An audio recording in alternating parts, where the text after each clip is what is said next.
One of the more interesting car restoration stories at the Sunday's June 10th Badger Wheels Car Show in Spooner, Wisconsin, belonged to Chuck McDermott of Wascott. In 1959, at the age of 15, McDermott acquired his first car, a 1947 Hudson Club Coupe.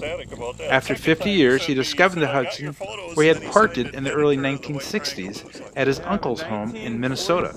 I first bought the car when I was 15 years old. What year was that?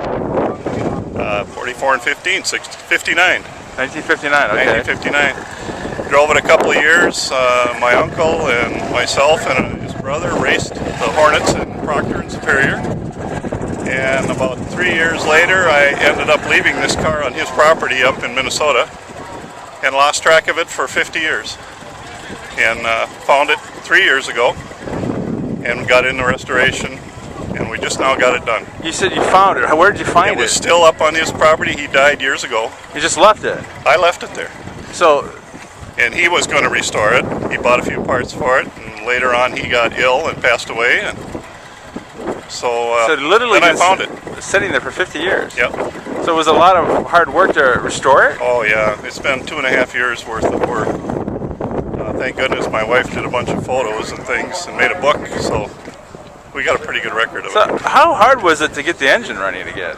That was the real funny part. That engine turned over after all those years, and I did very little to it. Took it out, cleaned it up, painted it up, checked it all over, repaired generator, starter, and all those things. Put new wiring in, and she runs. Yep, those things about 3,500 and some pounds, almost 3,600 pounds. Yeah, we've got the Hornet engine in here that did not come in this car. Oh, okay. That was a couple of years after this, but we put our last racing engine in here.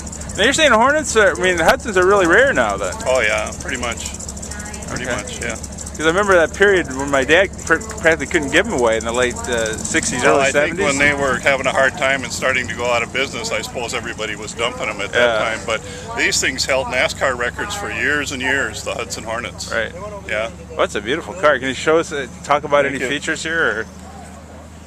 Well, this is an interesting little engine. Other than the engine fits in on the old straight 8 motor mounts, I didn't have to modify the motor mounts to put this engine in here. That was fortunate.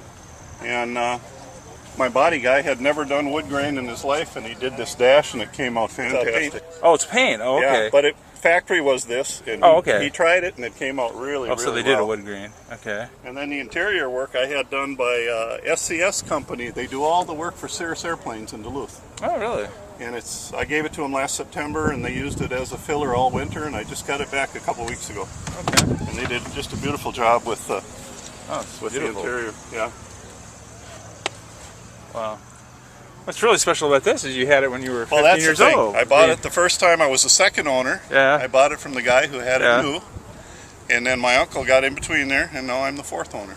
Yeah. You're the second and fourth owner. Second and fourth, yeah. So there's a lot of memories in this vehicle? Oh, geez, yeah. You wouldn't want to go in that. I wouldn't have spent the money on it if it hadn't been my first car, because it certainly would never bring what I've got in it. How many times has that happened? Oh, yeah. It's really rare. If it was a major brand, it probably would be worth, but because of the fact that it's a Hudson.